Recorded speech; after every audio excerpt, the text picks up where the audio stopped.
Every year it's got better and better, I think, and there's more and more youngsters coming up and challenging. So that kind of changing of the old and in with the youngsters, I think, is only going to continue each year. I think, to be honest, we're seeing the race really shifting from being top 5 podium spots to really the top 10.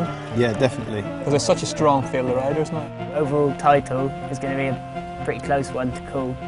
2 new rounds as well this year, Val d'Isère and the round in Norway at the end of the year. So that's always kind of interesting, I think, as well, because there's no one's won on that course before, no one really knows what to expect.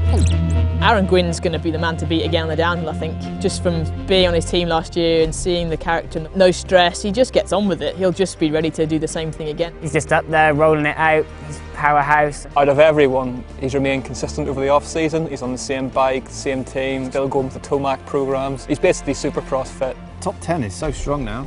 Menard's always going to be up there. It's anyone's race, isn't it, these days, really? I think G will be on a bit of a new lease of life. I think G took last year harder than anybody did, really. He's going to be hungry for it. Him and Mark look like, from what we've heard anyway, been working really hard in the off-season. Stevie Smith obviously was just gaining momentum, it seemed, when he injured his leg last year at Val de Sol. So I reckon he's going to come in, all guns blazing, he's going to be hungry for it.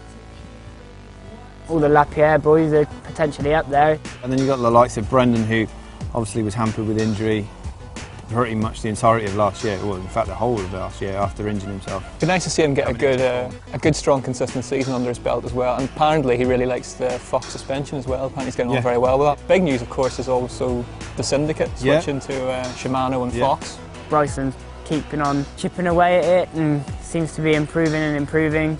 The MS team switching to Monraker as well. Brooke McDonald was definitely gaining momentum throughout last year. Top 10, if not podium finishes, and everyone's convinced that it doesn't really matter what bike he's on. And of course, Spagnolo's on there as well. Spagnolo, which of course he's got the guiding hand of Burrell, 2-time world champion behind him as well, so he'll be definitely one to watch for the top 10. Yeah. What about Danny Hart then? Well, he came off Africa last year, I think he finished 21st there or 24th, something like that.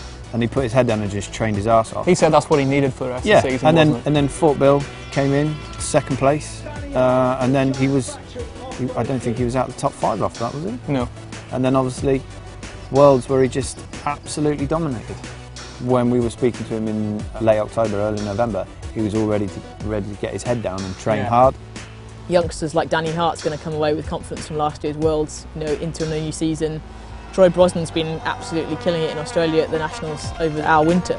Troy coming out on top on every round apart from the last one, where I think he had a bit of a mishap, which meant Sam won it by a couple of seconds. So it'll be interesting to see if it affects Sam and whether he's maybe be just a bit over it, or whether he's going to have that hunger again and want to just be trying to put the times into people like he used to.